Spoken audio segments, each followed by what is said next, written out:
I started mapping out a video about Amazon, fully prepared to tell you that Jeff Bezos was secretly planning cloud computing from day one. The common narrative frames Bezos as a prophetic mastermind. We're told the online bookstore was a Trojan horse, a calculated cover to hide the ultimate goal of building a global data empire. That story creates a psychological barrier for the rest of us. It implies that to build anything of value, you need to possess a crystal ball and a flawless multi-year strategy before you even start. But the closer you look at the actual historical evidence, the more that clean, visionary narrative completely falls apart.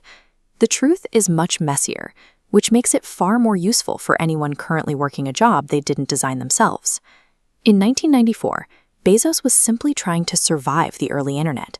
He chose books because they were standardized and low risk for customers.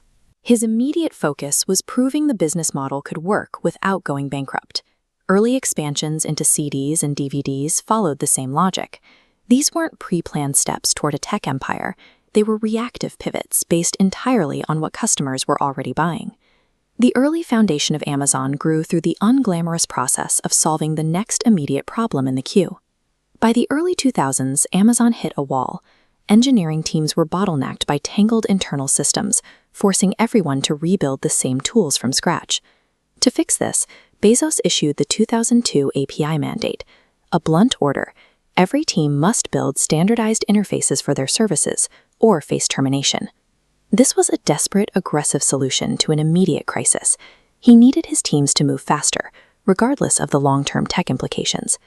This standardization had a massive, unintended side effect. By cleaning up internal plumbing, Amazon's engineers unknowingly built the framework for a global cloud computing network. The infrastructure for Amazon's most profitable asset was built entirely by accident, while the company was trying to put out an internal fire. The real turning point arrived in 2003, when insiders looked at this accidental internal plumbing and asked if other companies might want to rent it. This pivot relied on a specific skill, byproduct recognition, the active discipline of looking at your current operations and noticing the value already accumulating. Google followed a similar pattern. Their advertising machine was the unintended byproduct of building a better search engine, generating a massive dataset on human intent. YouTube emerged from a failed dating app. Slack grew from a dead games chat system. Twitter began as a broken podcasting tool's side project. History shows the greatest assets are usually byproducts that someone had the presence of mind to treat as a primary product. The byproduct framework starts simply. Every job produces an invisible byproduct alongside its main output. We usually focus on the primary goal, letting the byproduct fade unnoticed. The architect monitors this hidden pipeline, converting it into a standalone asset. Filtering your perception to capture these hidden, compounding assets provides the ultimate leverage in a well-designed knowledge system.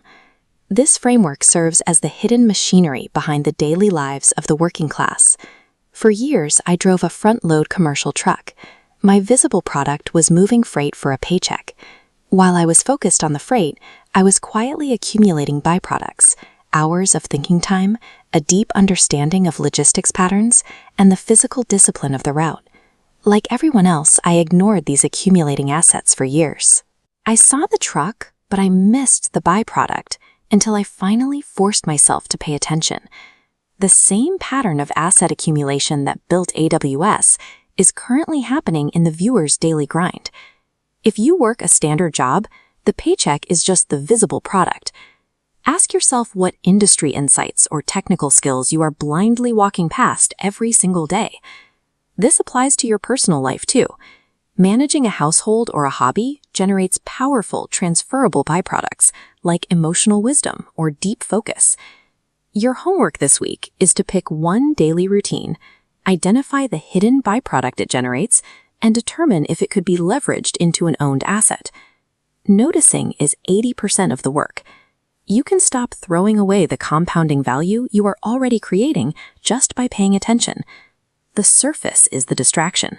The byproduct is the play. Stop living on default settings and start paying attention to what you are truly building. That's the architect's way.